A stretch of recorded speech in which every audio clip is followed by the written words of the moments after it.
स्थिर वैद्युतिकी में अपना लोग को 2 चैप्टर पढ़ना है। इलेक्ट्रोस्टैटिक्स स्थिर वैद्युतिकी में 2 चैप्टर पढ़ना है, electric charge and electric field. Electric charge है विद्युत आवेश, इलेक्ट्रिक फील्ड है विद्युत क्षेत्र। तो विद्युत आवेश तथा क्षेत्र ये पहला चैप्टर है। दूसरा चैप्टर पढ़ना है इलेक्ट्रिक पोटेंशियल जिसको कहते हैं विद्युत विभव, एंड कैपेसिटेंस जिसको कहते हैं धारिता। तो विद्युत विभव तथा धारिता। तो 2 चैप्टर पढ़ना है, एक विद्युत आवेश तथा क्षेत्र, एक विद्युत विभव तथा धारिता। ये स्थिर वैद्युतिकी में आता है। स्थिर वैद्युतिकी का मतलब होता है कि भौतिक विज्ञान की वह शाखा जिसके अंतर्गत स्थिर आवेशों के बारे में अध्ययन किया जाता है। स्थिर आवेश का मतलब है क्या कि आवेश इसमें स्थिर रहेगा, आवेश कहीं घूमेगा फिरेगा नहीं। आवेश हम लोग पढ़ेंगे आगे कि आवेश क्या होता है, आवेश कैसे काम करता है, लेकिन ये जानना जरूरी है कि आवेश स्थिर रहेगा। आवेश स्थिर रहेगा इसलिए स्थिर वैद्युतिकी, मतलब आवेश स्थिर रहेगा तो स्थिर वैद्युतिकी। तो ये दोनों चैप्टर जिसको पढ़ेंगे अपना लोग, ये दोनों चैप्टर में आवेश स्थिर रहेगा। ठीक है, तो पहला चैप्टर अपना लोग शुरू करते हैं, विद्युत आवेश, इलेक्ट्रिक चार्ज। तो हम थोड़ा मिटा लेते हैं इसको।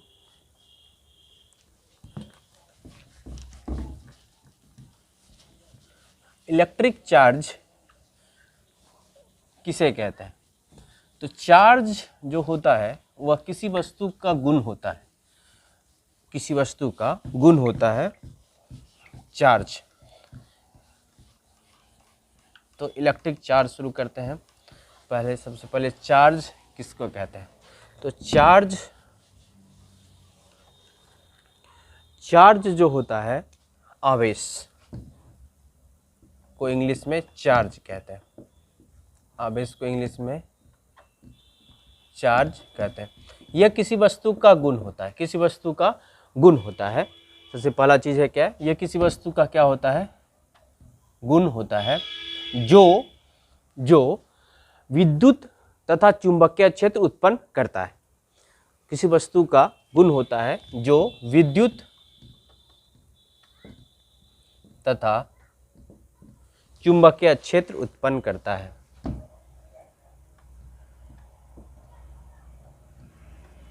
विद्युत तथा चुंबकीय क्षेत्र उत्पन्न करता है।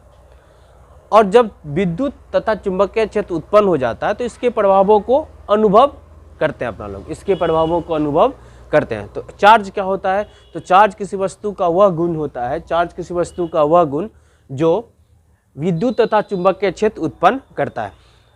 क्या होता है? जो विद्युत तथा चुंबकीय क्षेत्र उत्पन्न करता है तथा इसके प्रभावों को अपना लोग अनुभव करते हैं, इसके प्रभावों को अपना लोग अनुभव करते हैं। ठीक है, किसी वस्तु का वैसा गुण जिससे विद्युत तथा चुंबकीय क्षेत्र उत्पन्न होता है और इसके प्रभावों को अनुभव किया जाता है या अनुभव करते हैं। ठीक है, उसे हम लोग क्या कहते हैं? चार्ज। आप लोगों को नोट्स, इसका पूरा नोट्स मिल जाएगा मेरे टेलीग्राम चैनल पे, जो इस वीडियो के लिंक इस वीडियो के डिस्क्रिप्शन में आपको मिल जाएगा। वहाँ पे टेलीग्राम का लिंक, टेलीग्राम पे आप जाके इसका PDF नोट्स डाउनलोड करके पढ़ सकते हैं। ठीक है, आप लोग कॉपी कलम ले करके इसको लिख भी सकते हैं, नोट्स बना भी सकते हैं अपने से, या नहीं तो आप टेलीग्राम चैनल पे जाके इसका वीडियो को इसका PDF नोट्स डाउनलोड कर सकते हैं, वहाँ से भी पढ़ सकते हैं। ठीक है, तो किसी वस्तु का वैसा गुण जो क्या करता है? विद्युत तथा चुंबकीय क्षेत्र उत्पन्न करता है और इसके प्रभावों को अनुभव किया जाता है, उसे क्या कहते हैं हम लोग? आवेश कहते हैं। ठीक है, पहला चीज आवेश था। अब आवेश की संकल्पना, तो देखिए आवेश की संकल्पना,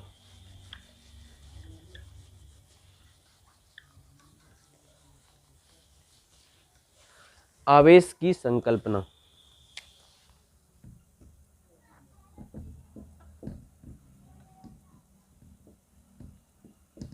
कॉन्सेप्ट ऑफ चार्ज।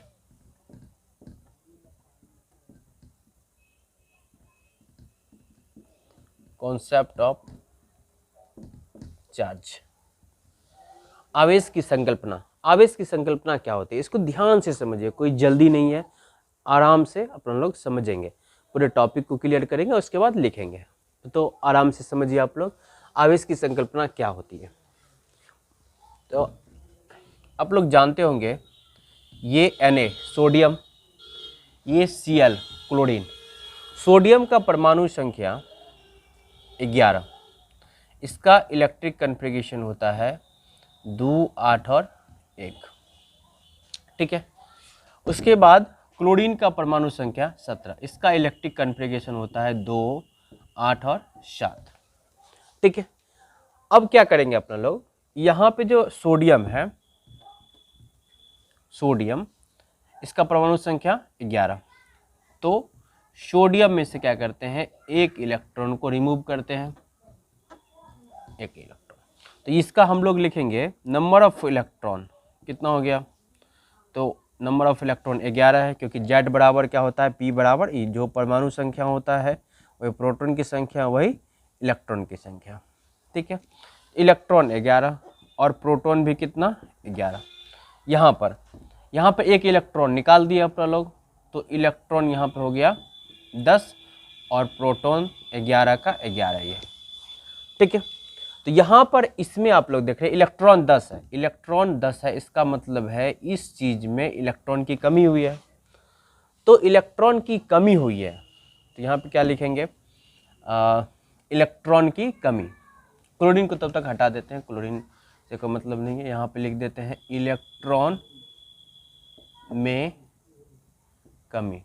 अच्छा, इलेक्ट्रॉन में कमी के कारण, इलेक्ट्रॉन यहाँ 11 था, यहाँ 10 है, तो इलेक्ट्रॉन में कमी हो गया। कमी के कारण कौन सा चार्ज, प्लस चार्ज। तो यहाँ पे लिखेंगे कमी के कारण कौन सा चार्ज उत्पन्न हो गया, धनावेश, धनावेश यानी पॉजिटिव चार्ज। लिख दें क्या, पॉजिटिव चार्ज। ठीक है। अब है क्या, क्लोरीन लेते हैं अपना लोग। क्लोरीन, क्लोरीन का होता है 17, क्लोरीन का 17, 2, 8 और 7। इसको एक इलेक्ट्रॉन वृद्धि था, एक इलेक्ट्रॉन अधिक था तो दान कर दिया, तो कमी हो गया इलेक्ट्रॉन में, तो उसको धनावेश मिल गया। अब यहाँ पे क्लोरीन है, क्लोरीन है, क्लोरीन में एक इलेक्ट्रॉन दे देते हैं, क्लोरीन में एक इलेक्ट्रॉन दे देते हैं। तो क्लोरीन में इलेक्ट्रॉन कितना था यहाँ पर, 17, क्योंकि Z बराबर P बराबर E। प्रोटॉन भी कितना था, 17। अब क्लोरीन को एगो इलेक्ट्रॉन दे दिए, तो एक इलेक्ट्रॉन दे दिए, तो क्लोरीन पे यहाँ पे कौन सा चार्ज, माइनस चार्ज, और यहाँ पे इलेक्ट्रॉन की संख्या हो गई 17 और एक ये 18, और प्रोटॉन कितना रह गया, 17। ठीक है। तो यहाँ पर इसमें आपको क्या दिखाई दे रहा है, इसमें दिखाई दे रहा है कि इलेक्ट्रॉन में वृद्धि होगी, इलेक्ट्रॉन में वृद्धि। जब इलेक्ट्रॉन में वृद्धि हो गई है तो कौन सा आवेश उत्पन्न हो गया है, ऋण आवेश, negative charge, negative charge, negative charge. ठीक है। तो अपन लोग क्या सीखे यहाँ पर कि यहाँ पर आवेश की संकल्पना सिर्फ किसके आधार पर, इलेक्ट्रॉन में कमी या इलेक्ट्रॉन में वृद्धि के कारण हुआ है। तो आवेश की संकल्पना हम लोग लिखेंगे कि आवेश की संकल्पना इलेक्ट्रॉन के आधार पर दी जाती है। यदि किसी वस्तु में इलेक्ट्रॉन में कमी होती है तो उस पर कौन सा आवेश, धन आवेश उत्पन्न हो जाता है, और यदि किसी वस्तु में इलेक्ट्रॉन में वृद्धि होती है तो उस पर ऋण आवेश उत्पन्न हो जाता है। ठीक है। इतना चीज समझना था। पहला क्या समझना है कि आवेश की संकल्पना इलेक्ट्रॉन के आधार पर दी जाती है, क्योंकि इलेक्ट्रॉन में कमी और इलेक्ट्रॉन में वृद्धि के कारण आवेश उत्पन्न हो रहा है। तो लिखेंगे आवेश की संकल्पना इलेक्ट्रॉन के आधार पर दी जाती है। यदि किसी वस्तु के इलेक्ट्रॉन में कमी होती है तो उस पर धन आवेश, यदि किसी वस्तु के इलेक्ट्रॉन में वृद्धि होती है तो उस पर ऋण आवेश उत्पन्न होता है। इसका PDF नोट्स आप डाउनलोड कर सकते हैं हमारे टेलीग्राम चैनल पर, जो इस वीडियो के डिस्क्रिप्शन में दिया रहेगा। आप लोग वहाँ से इसका नोट डाउनलोड कर लेंगे। आप लोग लिख भी सकते हैं, यहाँ पर स्क्रीनशॉट भी ले सकते हैं, स्क्रीनशॉट आप लोग ले सकते हैं, यहाँ पर स्क्रीनशॉट भी ले सकते हैं। आवेश की संकल्पना इलेक्ट्रॉन के आधार पर दी जाती है। यदि किसी वस्तु के इलेक्ट्रॉन में कमी होती है तो उस पर धनावेश, यदि किसी वस्तु के इलेक्ट्रॉन में वृद्धि होती है तो उस पर ऋण आवेश उत्पन्न होता है। इसे ही क्या कहते हैं, कॉन्सेप्ट ऑफ चार्ज कहते हैं, चार्ज आवेश की संकल्पना कहते हैं। मतलब आवेश कहाँ से उत्पन्न हुआ, इतना चीज़ जानना था। आवेश हम लोग इलेक्ट्रॉन के ट्रांसफर के कारण उत्पन्न हुआ। तो इलेक्ट्रॉन में कमी होगी तो धनावेश, इलेक्ट्रॉन में वृद्धि हुई तो ऋणावेश। हमेशा याद रखना, इलेक्ट्रॉन में कमी तो धन, इलेक्ट्रॉन में वृद्धि तो ऋणावेश, इतना याद रखना है बस। अब तो यहाँ पर एक बात है कि एक बात समझने वाली बात है, यहाँ पर प्रोटॉन था, यहाँ पर भी प्रोटॉन है, यहाँ पर भी प्रोटॉन है, यहाँ पर भी प्रोटॉन है, बट प्रोटॉन के आधार पर आवेश की संकल्पना नहीं दी जाती है। क्यों, ऐसा क्यों है? क्योंकि ये जो प्रोटॉन आप लोग देख रहे हैं, ये जो प्रोटॉन देख रहे हैं, ये इलेक्ट्रॉन से बहुत भारी होता है। मतलब क्या कह सकते हैं, कह सकते हैं कि मास ऑफ प्रोटॉन जो होता है, यहाँ पे नोट में लिख लेंगे, नोट में पहला नंबर, मास ऑफ प्रोटॉन जो होता है वह 1837 गुना होता है मास ऑफ इलेक्ट्रॉन के। मतलब क्या है कि प्रोटॉन जो होता है वह इलेक्ट्रॉन से बहुत भारी होता है, इसलिए हम लोग आवेश की संकल्पना प्रोटॉन के आधार पर नहीं देते हैं। दूसरा कारण ये है कि जो प्रोटॉन और प्रोटॉन के बीच रहता है, प्रोटॉन और प्रोटॉन के बीच, प्रोटॉन और प्रोटॉन के बीच, प्रोटॉन और प्रोटॉन के बीच बहुत स्ट्रॉन्ग फोर्स, प्रोटॉन और प्रोटॉन बहुत स्ट्रॉन्ग फोर्स से जुड़ा रहता है, जिसको कहते हैं प्रबल नाभिकीय बल कहते हैं। प्रोटॉन और प्रोटॉन प्रबल नाभिकीय बल से जुड़े होते हैं। प्रोटॉन और प्रोटॉन प्रबल नाभिकीय बल से जुड़े होते हैं। ठीक है, दो कारण है कि हम लोग आवेश की संकल्पना प्रोटॉन के आधार पर नहीं दे सकते हैं। पहला क्या है कि मास ऑफ प्रोटॉन जो होता है वो 1837 गुना होता है मास ऑफ इलेक्ट्रॉन का। तो ये प्रोटॉन होता बहुत भारी हो गया इलेक्ट्रॉन की अपेक्षा, इसलिए हम लोग प्रोटॉन के आधार पर आवेश की संकल्पना नहीं देते हैं। दूसरा कारण है कि प्रोटॉन और प्रोटॉन के बीच जो होता है प्रबल नाभिकीय बल होता है, न्यूक्लियर फोर्स होता है, स्ट्रॉन्ग न्यूक्लियर फोर्स होता है, जिसके कारण क्या होता है कि एक प्रोटॉन दूसरे प्रोटॉन को मूव करने नहीं देता है। तो जब मूव ही नहीं करेगा तो इलेक्ट्रॉन प्रोटॉन में वृद्धि ही नहीं होगी या प्रोटॉन में कमी नहीं होगी, तो उस पर चार्ज उत्पन्न नहीं होगा। इसलिए हम लोग आवेश की संकल्पना प्रोटॉन के आधार पर नहीं देते। प्रोटॉन आवेश की संकल्पना सिर्फ इलेक्ट्रॉन के आधार पर दी जाती है। यदि किसी वस्तु में इलेक्ट्रॉन में कमी होती है तो उस पर धन आवेश, इलेक्ट्रॉन में वृद्धि होती है तो उस पर ऋण आवेश उत्पन्न होता है। अब आगे है कि आवेश कितने टाइप्स से हो सकता है, आवेश के टाइप्स कितने हो सकते हैं।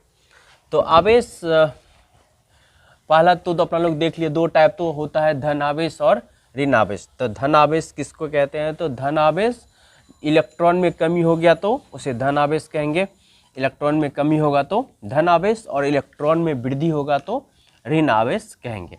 अब है कि दो और टाइप से आवेश को लिख सकते हैं अपना लोग।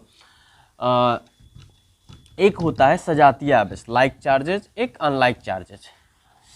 सजातीय आवेश और विजातीय आवेश। तो सजातीय आवेश और विजातीय आवेश देख लीजिए, थोड़ा सा हम बता देते हैं आप लोगों को। दो चीज़ें हैं और सजातीय आवेश और विजातीय आवेश, लाइक चार्जेज और अनलाइक चार्जेज। लिखना है लाइक चार्जेज, एक होता है क्या, लाइक चार्जेज। लाइक चार्जेज का मतलब होता है सजातीय आवेश, सजातीय आवेश। कोई जल्दी नहीं है, आराम से समझेंगे। सजातीय आवेश का मतलब होता है एक ही जाति के आवेश। मतलब क्या है, जैसे प्लस और प्लस एक ही जाति के, माइनस और माइनस एक ही जाति के। तो सजातीय आवेश होंगे क्या, प्लस प्लस और माइनस माइनस, इसको कहेंगे क्या, सजातीय आवेश।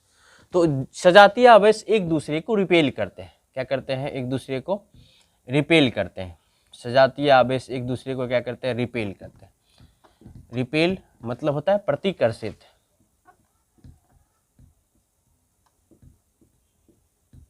प्रतिकर्षित। सजातीय आवेश एक दूसरे को रिपेल करते हैं। तो जब दो आवेश एक दूसरे को रिपेल करेगा तो क्या कहेंगे, सजातीय। सजातीय मतलब प्लस प्लस है या माइनस माइनस है। दूसरा है अनलाइक चार्जेज। दूसरा क्या है, अनलाइक चार्जेज।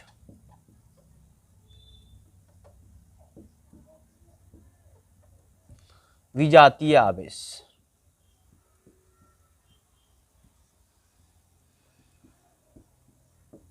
विजातीय आवेश।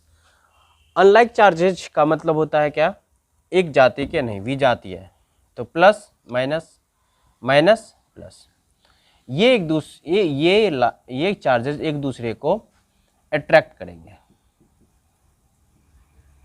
अट्रैक्ट करेंगे मतलब आकर्षित करेंगे, आकर्षित करेंगे, ठीक है। तो लाइक चार्जेस किसको कहेंगे, तो सजातीय आवेश किसको कहेंगे, तो सजातीय आवेश मतलब प्लस प्लस को सजातीय आवेश, माइनस माइनस को सजातीय आवेश। तो ये दोनों आवेश जो होगा प्लस प्लस एक दूसरे को रिपेल करेगा, या माइनस माइनस भी एक दूसरे को रिपेल करेगा। अनलाइक चार्जेस किसको कहेंगे, तो जब दो चार्जेज एक दूसरे को क्या करें, अट्रैक्ट करें, यानी प्लस माइनस, अनलाइक चार्जेज हो गई, माइनस प्लस एक दूसरे को क्या करेगा, अट्रैक्ट करेगा। तो दो चार्जेज जब एक दूसरे को रिपेल करेगा तो लाइक चार्जेज, जब दो चार्जेज एक दूसरे को अट्रैक्ट करेगा तो अनलाइक चार्जेज होगा, ठीक है।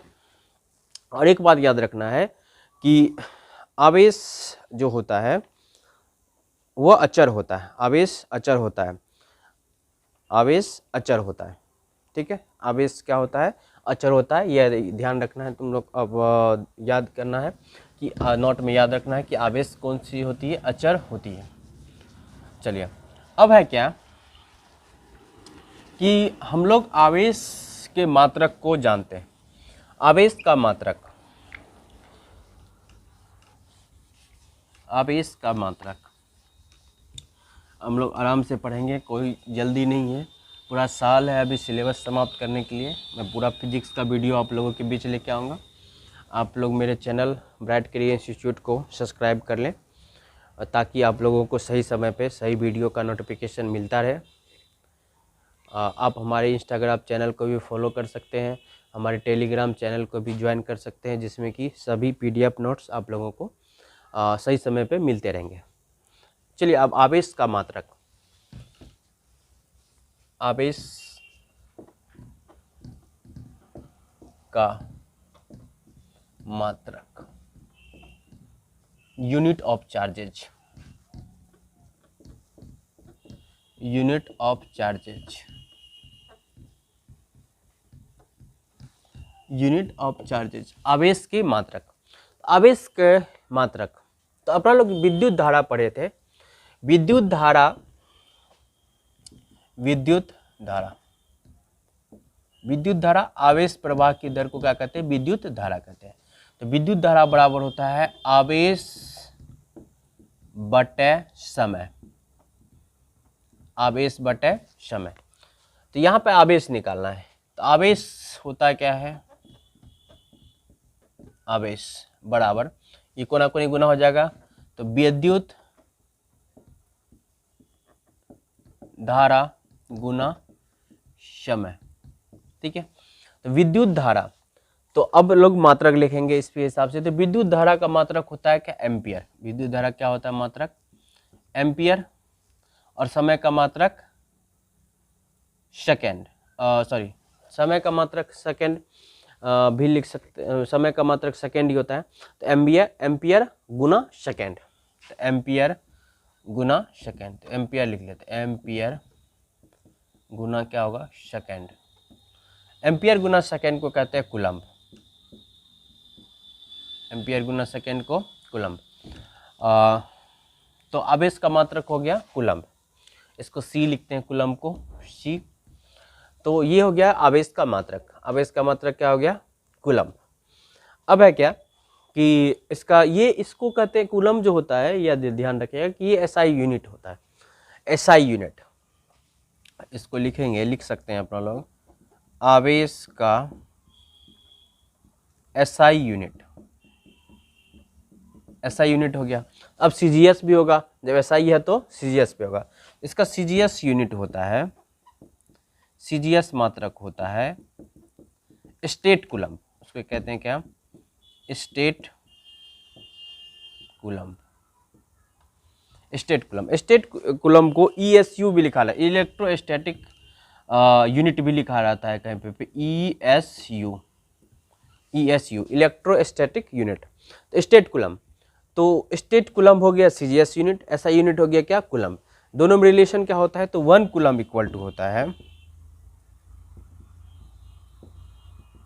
1 कूलम इक्वल टू होता है 3 गुना 10 पर पावर 9 स्टेट कूलम। 1 कूलम बराबर होता है 3 गुना 10 पर पावर 9 स्टेट कूलम। इसका उल्टा भी पूछेगा, तो इसका उल्टा पड़ेगा तो पूछेगा 1 स्टेट कूलम में कितने कूलम, तो ये इधर आ जाएगा 1/3 गुना 10 पर पावर -9, ऐसे लिख ही देते हैं हम। 1 स्टेट कूलम बराबर होता है 1/3, ये इधर आएगा तो 1/3 गुना 10 पर पावर -9 कूलम। कभी कभी इसको ऐसा भी लिखा रहेगा 3 गुना 10 पर पावर -10 कूलम। ठीक है, तो ये यूनिट होता है। अपना लोग एक बार फिर से समझ लेते हैं। विद्युत धारा बराबर होता है आवेश बटे समय, तो आवेश बराबर विद्युत धारा गुना समय। विद्युत धारा का मात्रक एम्पियर और समय का मात्रक सेकंड, तो ये एम्पियर सेकंड हो गया। एम्पियर सेकंड को कूलम कहते हैं। ये आवेश का ऐसे यूनिट हो गया। अब एक CGS यूनिट होता है जिसको कहते हैं स्टेट कूलम। 1 कूलम बराबर होता है 3 गुना 10 पर पावर 9 स्टेट कूलम, या 1 स्टेट कूलम बराबर 1/3 गुना 10 पर पावर -9 कूलम। इसी को लिख सकते हैं 3 गुना 10 पर पावर -10 कूलम। अब एक होता है क्या, विद्युत चुंबकीय मात्रक, इलेक्ट्रोमैग्नेटिक यूनिट। इसका स्क्रीनशॉट आप लोग लिख सकते हैं। नोट्स तो मिल ही जाएगा मेरे टेलीग्राम चैनल पे। चलिए अब इसका लिखेंगे इलेक्ट्रोमैग्नेटिक यूनिट, ESU जिसको कहते हैं।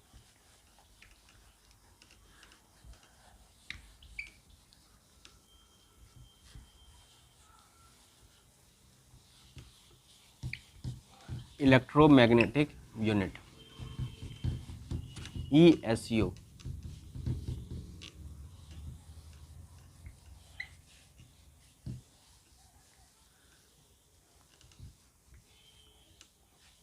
इलेक्ट्रोमैग्नेटिक यूनिट ESU और सॉरी EMU।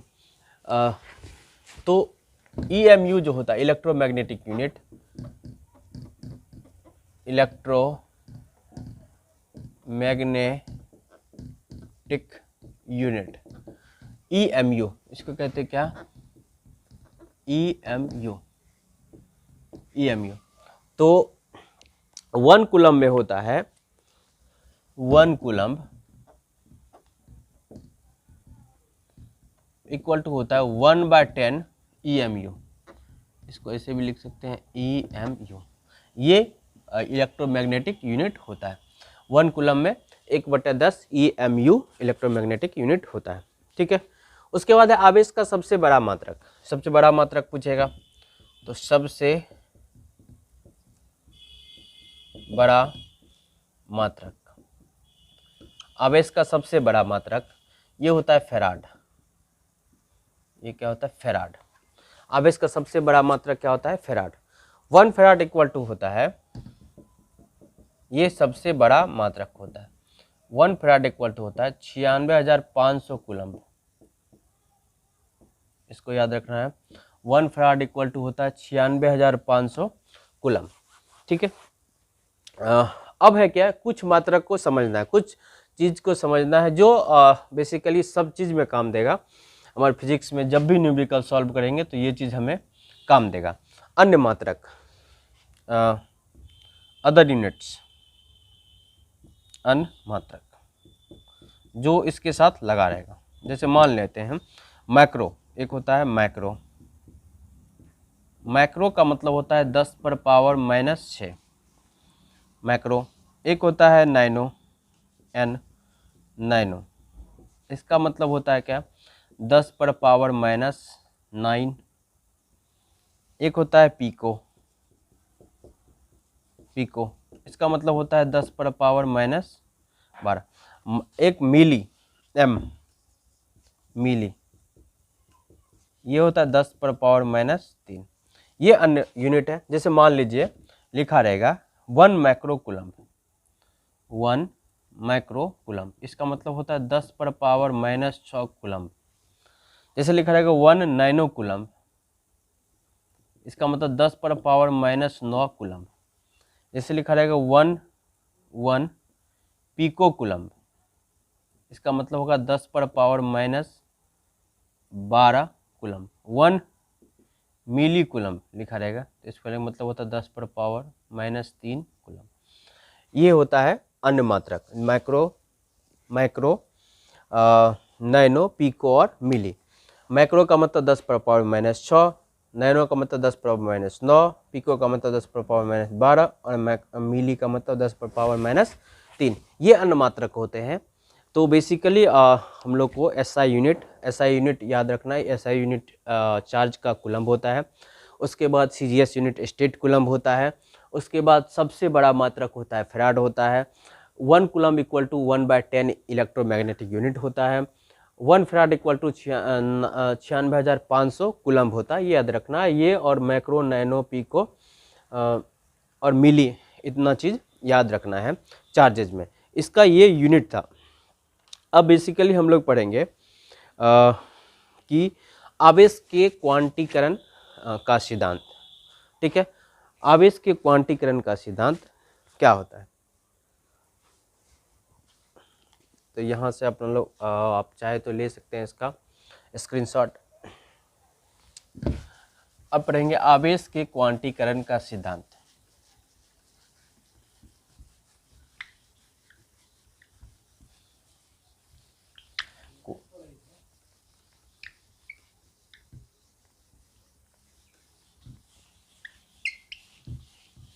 आवेश के क्वांटीकरण का सिद्धांत, इसको अच्छे से समझेंगे, बहुत इंपॉर्टेंट है। इससे बहुत सारा न्यूमेरिकल आता है।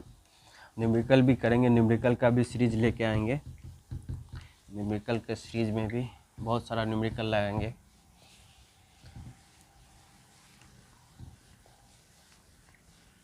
चलिए, अब है क्या, आवेश के क्वांटीकरण का सिद्धांत।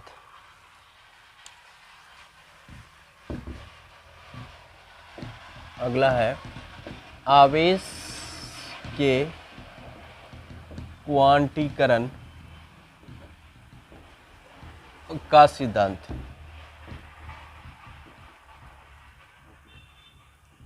आवेश के क्वांटीकरण का सिद्धांत। आवेश के क्वांटीकरण का सिद्धांत, उसको एटॉमिसिटी भी कहते हैं, मतलब परमाणुकता भी कहते हैं। क्वांटाइजेशन,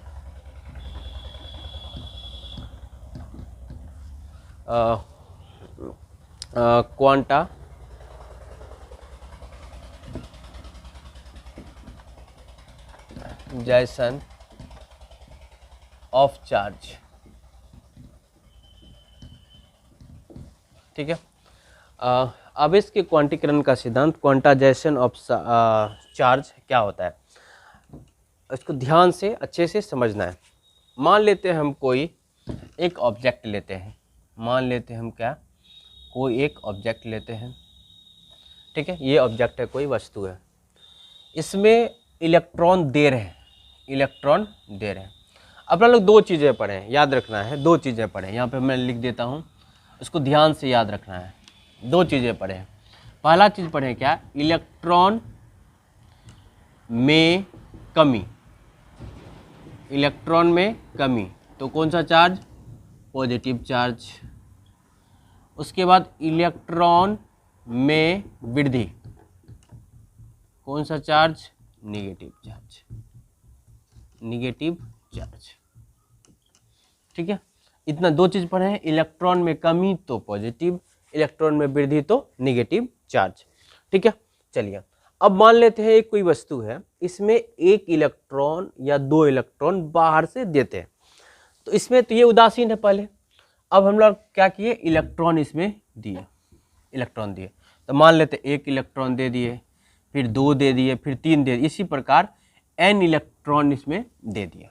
ठीक है, तो अब इलेक्ट्रॉन जब दिए, इलेक्ट्रॉन जब दिए तो इलेक्ट्रॉन दिए तो इलेक्ट्रॉन में वृद्धि, तो इस पर कौन सा चार्ज उत्पन्न हो जाएगा, नेगेटिव चार्ज उत्पन्न हो जाएगा।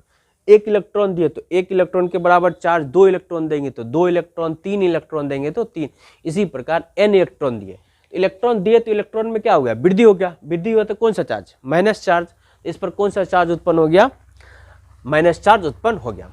तो इलेक्ट्रॉन दिए तो चार्ज उत्पन्न हो गया, तो चार्ज मतलब क्या, आवेश उत्पन्न हो गया। तो आवेश बराबर क्या हो गया, आवेश कौन सा चार्ज, माइनस चार्ज, तो माइनस n को इलेक्ट्रॉन दे देते, n गुना एक इलेक्ट्रॉन का आवेश। अब देखिए एक इलेक्ट्रॉन देंगे तो एक इलेक्ट्रॉन, यहाँ पे एक दे देंगे, दो इलेक्ट्रॉन देंगे तो दो इलेक्ट्रॉन, तीन इलेक्ट्रॉन देंगे तो तीन इलेक्ट्रॉन, तो एक इलेक्ट्रॉन का चार्ज, एक इलेक्ट्रॉन पर आवेश लिख देते हैं, पर आवेश। ठीक है, इस पर, इसमें जो वस्तु में क्या किए, इलेक्ट्रॉन दिए, तो इलेक्ट्रॉन में वृद्धि के कारण कौन सा चार्ज, नेगेटिव चार्ज, तो इसमें कौन सा चार्ज, नेगेटिव, इसलिए लिखे माइनस n इलेक्ट्रॉन दिए तो n गुना एक इलेक्ट्रॉन का आवेश, एक इलेक्ट्रॉन पर जो आवेश रहेगा। ठीक है, या एक इलेक्ट्रॉन का आवेश लिख देते हैं, चलिए। ठीक है, दूसरा चार्ज है, दूसरा बात है कि मान लेते हैं ये कोई वस्तु है, इसमें से इलेक्ट्रॉन निकाल देते हैं, इलेक्ट्रॉन निकाल रहे हैं। अब निकाल जब रहे हैं तो क्या होगा, कमी होगा किसी चीज से, जब इलेक्ट्रॉन को निकालेंगे तो कमी होगा, कमी के कारण कौन सा चार्ज, पॉजिटिव चार्ज, कमी के कारण कौन सा चार्ज, पॉजिटिव चार्ज। तो यहाँ पे क्या दे देंगे, इस पर क्या चार्ज उत्पन्न होगा, तो आवेश बराबर, आवेश बराबर यहाँ पे माइनस, तो यहाँ पर कौन सा चार्ज, प्लस, प्लस n गुना एक इलेक्ट्रॉन पर, यहाँ पर n इलेक्ट्रॉन निकाल रहे हैं तो n दे देना, तो एक इलेक्ट्रॉन का आवेश, एक इलेक्ट्रॉन का आवेश। तो अब देखिए आवेश में क्या हो गया कि इस पर एक इलेक्ट्रॉन दिए, इलेक्ट्रॉन दिए तो माइनस, इलेक्ट्रॉन निकाले तो प्लस, तो अब टोटल आवेश कितना होगा, तो टोटल आवेश, टोटल आवेश ये देने के बाद और निकालने के बाद टोटल आवेश जो होगा, आवेश, टोटल आवेश जो होगा वो क्या होगा, माइनस और प्लस, तो क्या होगा, प्लस माइनस n गुना एक इलेक्ट्रॉन का आवेश, n गुना एक इलेक्ट्रॉन का आवेश। तो क्या हो गया, आवेश को लिखते हैं, आवेश को लिखते हैं क्या, Q, आवेश को क्या लिख देते हैं, Q। तो Q या बड़ा Q लिख दीजिए, Q बराबर प्लस माइनस n, एक इलेक्ट्रॉन के आवेश को लिख देते हैं E, तो Q बराबर क्या हो गया, प्लस माइनस n E। ठीक है, जहां Q क्या है, चार्ज, Q क्या है, तो Q है आवेश, n क्या है, नंबर ऑफ इलेक्ट्रॉन, n क्या है, इलेक्ट्रॉन की संख्या, और E क्या है, तो E है एक इलेक्ट्रॉन का आवेश, और एक इलेक्ट्रॉन का आवेश होता है कितना है, तो 1.6 गुना 10 पर पावर माइनस 19 कूलम, ये होता है एक इलेक्ट्रॉन पर चार्ज, 1.6 गुना 10 पर पावर माइनस 19 कूलम। तो आप ई के जगह पर हमेशा, ई के जगह पर हमेशा, ई का मतलब होता है एक इलेक्ट्रॉन पर आवेश, और एक इलेक्ट्रॉन पर आवेश कितना होता है, 1.6 गुना 10 पर पावर माइनस 19 कूलम। तो आपको हमेशा ई का मान 1.6 गुना 10 पर पावर माइनस 19 कूलम ही रखना है, ई का मान हमेशा इतना ही रखना है, ई का मान कभी चेंज नहीं होगा, ये इलेक्ट्रॉन पर चार्ज होता है। ठीक है, इतना याद रखना है। तो यहाँ पे क्या हो गया, Q बराबर प्लस माइनस NE, मतलब क्या है, n क्या है, स्थानांतरित इलेक्ट्रॉनों की संख्या, n को कह सकते हैं क्या, स्थानांतरित इलेक्ट्रॉन की संख्या, स्थानांतरित मतलब किसी में इलेक्ट्रॉन वृद्धि हो गया, किसी में इलेक्ट्रॉन की कमी हो गई, तो इलेक्ट्रॉन का ट्रांसफर हो गया, इस इलेक्ट्रॉन स्थानांतरित हो गया, तो जितना इलेक्ट्रॉन ट्रांसफर हुआ वही क्या है, n। तो आवेश के क्वांटीकरण का सिद्धांत क्या होता है, तो लिखेंगे आवेश के क्वांटीकरण के सिद्धांत के अनुसार किसी वस्तु पर जो आवेश होता है वह इलेक्ट्रॉन के आवेश का पूर्ण गुणज होता है। मतलब क्या कहने का मतलब है कि आवेश के क्वांटीकरण सिद्धांत के अनुसार किसी वस्तु पर जो आवेश होता है वह इलेक्ट्रॉन के आवेश का पूर्ण गुणज होता है। मतलब क्या है, अब n का वैल्यू, इलेक्ट्रॉन की संख्या, इलेक्ट्रॉन की संख्या आधा नहीं लिख सकते हम लोग, या बट्टे में नहीं लिख सकते। n का वैल्यू जो हमेशा होगा, n का वैल्यू जो हमेशा होगा वह 1 हो सकता है, 2 हो सकता है, 3 हो सकता है, 4 हो सकता है, ऐसे चलेगा। मतलब कहने का है कि n का वैल्यू हमेशा संख्या होगा, बट्टे में नहीं होगा, क्योंकि इलेक्ट्रॉन जो निकलेगा किसी वस्तु से तो इलेक्ट्रॉन आधा नहीं निकल सकता है। इलेक्ट्रॉन जब निकलेगा तो पूरा ही निकलेगा, इसीलिए n का वैल्यू 1 2 3 4 होगा। इसीलिए क्या कहा जाता है, किसी वस्तु पर जो आवेश होता है वह इलेक्ट्रॉन के आवेश का पूर्ण गुणज होता है। पूर्ण गुणज का मतलब n का वैल्यू पॉइंट में कभी नहीं आएगा। जब आपको n का वैल्यू पॉइंट में आ रहा है तो इसका मतलब आप समझिएगा आपका क्वेश्चन गलत है। तो किसी वस्तु पर जो आवेश होता है वह इलेक्ट्रॉन के आवेश का पूर्ण गुणज होता है। यही है क्या, आवेश के क्वांटीकरण का सिद्धांत। किसी वस्तु पर आवेश इलेक्ट्रॉन के आवेश का पूर्ण गुणज होता है। आप लोग लिख सकते हैं किसी वस्तु पर आवेश इलेक्ट्रॉन के आवेश का पूर्ण गुणज हो सकता है। ये आप लोग पूर्ण गुणज होता है, ये आप लोगों को लिखना है। ये नोट्स में आप लोग PDF भी डाउनलोड कर सकते हैं हमारे टेलीग्राम चैनल पर से, आप स्क्रीनशॉट भी ले सकते हैं, या आप लोग नोट्स भी बना सकते हैं। हम बोल रहे हैं, आप लोग लिख सकते हैं, स्क्रीनशॉट ले लीजिए। चलिए, आवेश के क्वांटीकरण का सिद्धांत कर लिए।